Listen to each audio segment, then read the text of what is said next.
inflation is starting to become a topic of conversation in the general public now.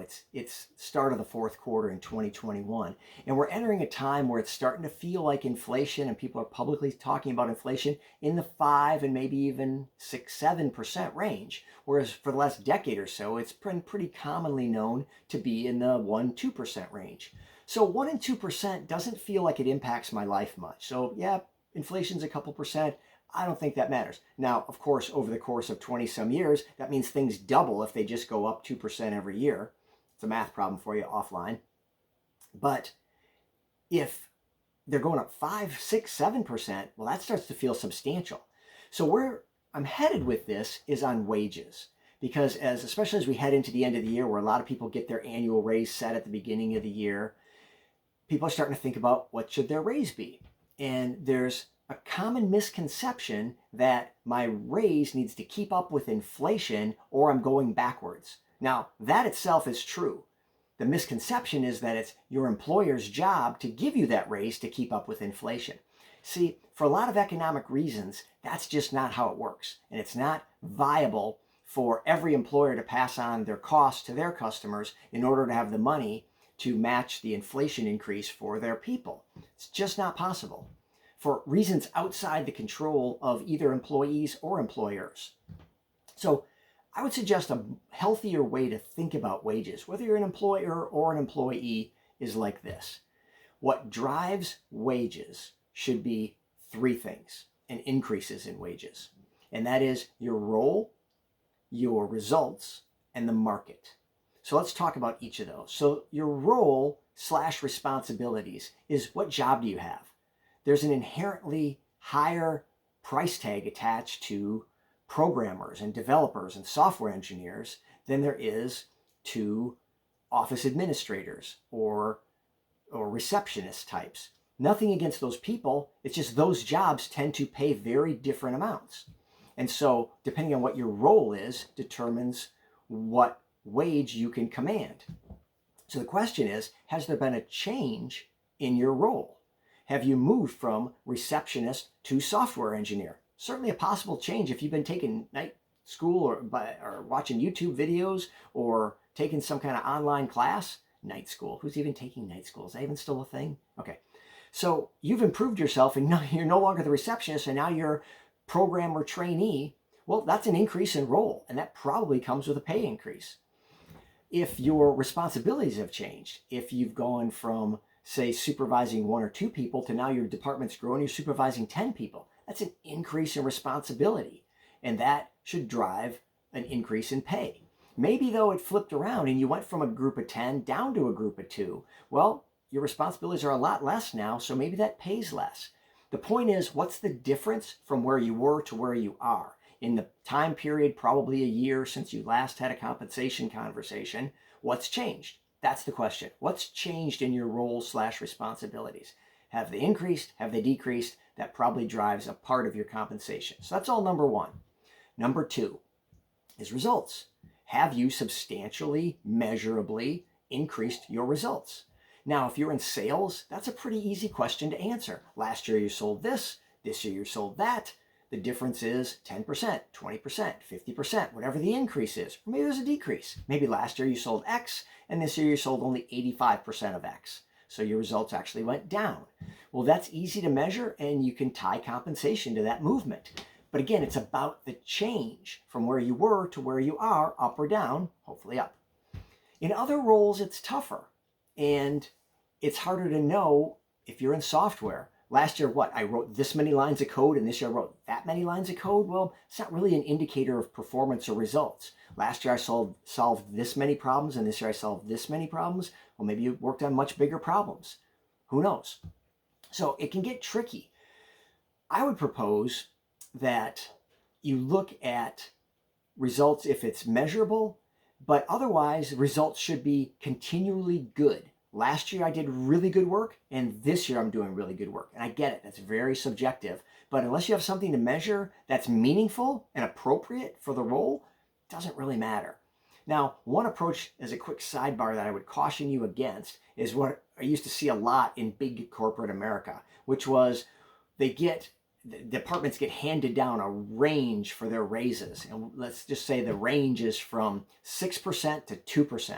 So what do? Well, you know what they do. They give the top performers the 6%, the middle performers the 4%, and the poor performers the 2% raise. Well, I would suggest that we probably shouldn't even have the poor performers in our company. Rather than give them only a 2% raise, why don't we help them find other work? And maybe even the same for those middle performing 4%ers. And let's just focus on and keep the 6% people, the really good people. So I don't necessarily see it as a bad thing if you're in, say, customer service. And last year you took care of your customers excellently. And this year you're still excellent at customer service. And you could say, well, shouldn't I get a raise? I'm excellent. Well, here's the bad news. You've been excellent all along. And so there's no change. You haven't increased your results. But the good news is you're still excellent, so you get to work here. Now, if you went from excellent to lousy, I'm not going to give you a lower raise. I'm going to see how we can help you find other work, because you shouldn't be here if you're not excellent. So the results can be a little bit tricky in that great results consistently might not merit a raise, but it also might merit you keeping your role rather than not keeping your role. So that's how I think about results. So the third one is the market. And the market in the end is just what's replacement cost. That's all it comes down to. If you're a high-end developer and you would leave, what would it cost me to bring a new guy in? And that's probably what I'm going to think is about your worth. Now I might say, but I know you and you're already here and you don't need to be trained. So maybe it's a little bit above that. But the starting point is some kind of replacement cost. So if for whatever reason there's a shortage of programmers, well then the replacement cost is probably pretty high. It might be higher than it was this time last year. So you're going to need to get a market adjustment, because I don't want you to leave to go take that higher pay somewhere else, especially if you're seasoned and you're a great fit and you do great work. So that's how the market comes into this. And frankly, if the market hasn't moved, if I could hire a receptionist for X last year and I can still hire a receptionist for X this year, and training for a receptionist doesn't take that long, and I can get somebody kind of up to speed in the job if I find that right fit person and get them up to speed pretty quickly, well then you're probably not going to get a big adjustment in your comp based on the market. Now, hopefully you've got an increase in your role or responsibility, or you've got an increase in your results. But if not, there's not a lot of reason to adjust your comp. Now, maybe as a business owner or leader, I'm going to still make an adjustment to your comp, because I want to show you that, look, I get it. You're more valuable this year than you were last year. It's kind of hard to measure, but I know you're more valuable because you learned stuff. It wasn't super obvious. You didn't take on 5 more people. You didn't take on 6 new projects, but you did do a few more things and you got better at some things, and I can see that. So I'm going to move you up a little bit, probably more or less in line with the market. So that may or may not take inflation into account. If inflation is affecting a lot of other positions in the market, well, then it might affect your position. So if you're on that lower end of the wage scale and you drive by McDonald's and they said, McDonald's now hiring at X dollars per hour, and that's pretty close to what you're making, well, it's fair to go to your boss and go, look, I can go work at McDonald's and get this kind of money. So if you want me here, you're going to have to move the needle a little bit. And that's a market-driven adjustment. So what you want to do as an employee and an employer is do a little bit of research. Get on Indeed and Glassdoor and whatever all the sites are, and look up a job and see what it pays. Now, you're going to get ranges, and sometimes it's city specific. And now with COVID, everybody's remote, so the city specific doesn't really make that much difference because everybody's working remotely. It doesn't matter where you live. But it could matter, especially if you have to have a job that has to be specifically come into some office or some location.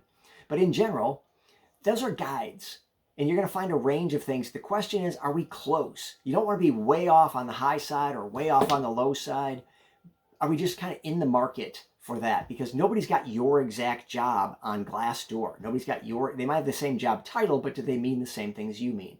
So it can be tough to try to figure out, is this the job I'm talking about at this wage? You just want to see if you're kind of in the range. But bring that data. It's kind of like comps, comparative prices when you're looking at pricing your house or you're looking at buying a house. You say, hey, what are the comparable houses, the houses like this house going for in the market? That's a very empirical quantitative way of saying, hey, I think your house is worth X because look, I looked at these comps, similar houses, similar prices to what I'm offering. You can do that with jobs. So you can go to your boss as the employee and say, I looked up some jobs, similar price, similar wage. And as an employer, you can say, hey, I looked up some jobs, similar jobs are paying this. I think I'm in the market. But it's all three of those things. It's the responsibilities, the roles, and the market. So obviously, let's wrap this up. Which ones do you control more? You really control results the most because you can create results. You create roles and responsibility a little bit next. You can do something about that. You can volunteer for bigger projects. You can volunteer to take on more responsibility. You can try to get in and do more. And the market, you don't really control much about. So it's really about your results and your willingness to grow and learn new skills to increase your responsibilities or grow your role where you can make the biggest impact. So whether you're an employee or an employer, I would suggest those are ways to think about the market and wages. That's a much healthier conversation and a much more actionable conversation, because what are any of us going to do about inflation? And if we think we're just going to get inflation because that's what it is, and if I don't, I'm going backwards, well, yeah, you can look at it that way and think that, but unless your employer can pass on that same inflation to its customers, you're selling your services to your employer and he's your customer. If they can't pass that on, then where are they getting that money? That's just going to eat into their profits, and that puts the whole business at jeopardy. Lots of economic moving parts in there. But just if you assume that inflation is not what you're going to use as your reason to get a raise, and instead focus on role, results, and the market, be much better off. And as an employer, it's a much more productive conversation to focus your team on those three things where they have a little bit more control than inflation. So we're in a higher inflation environment. That probably means the market's going to go up and there is going to be a raise in there somewhere, but it's not going to be just because of inflation. And going in there and saying, I need a raise because of inflation is not going to fly. So step back, think about your role results in the market, do your research, be quantitative as best you can with some facts, and have a healthy conversation around compensation.